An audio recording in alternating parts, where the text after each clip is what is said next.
Hi everyone, welcome back to Jenny's Countdown to Christmas. This is day 20. My name is Chris O'Neill.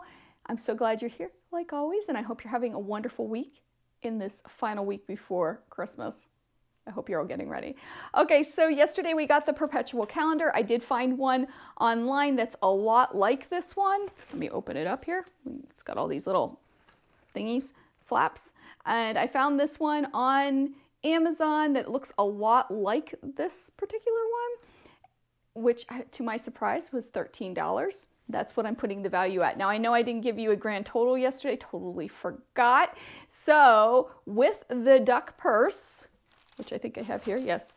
With the duck purse, which is valued at $14, and the perpetual calendar, that brings our complete total to $258 in value, which is $78 over what I paid for the box. That is amazing. Even though I don't like everything, I still think that's a great value for what you get, right? Much better than last year. Very impressed. Missouri Star, if you're watching this, I'm very impressed. This has been great and a wonderful experience to boot. All right, so let's take a peek at day 20's gift. I don't know where I put it, but I found it. Here it is. I guess that this is a charm pack. Let's see if I'm right.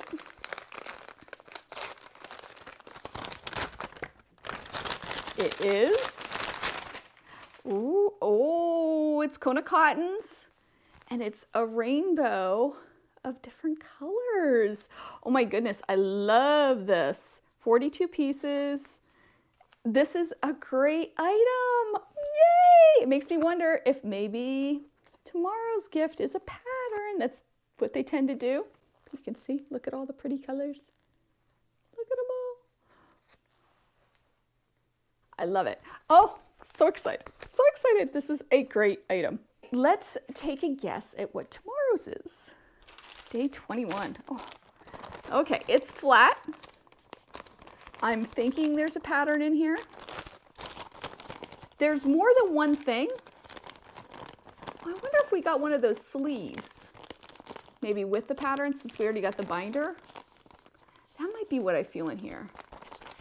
I'm excited. I can't wait to find out. And if it is a pattern, hopefully I'll have time to make it. Things are getting crazy around here. All right, we will see tomorrow. I hope you have a great day. I hope you're getting ready for the holidays if you do celebrate. And if you're not celebrating, that's fine too. I hope you just have a great week. I'll see you soon. Bye now.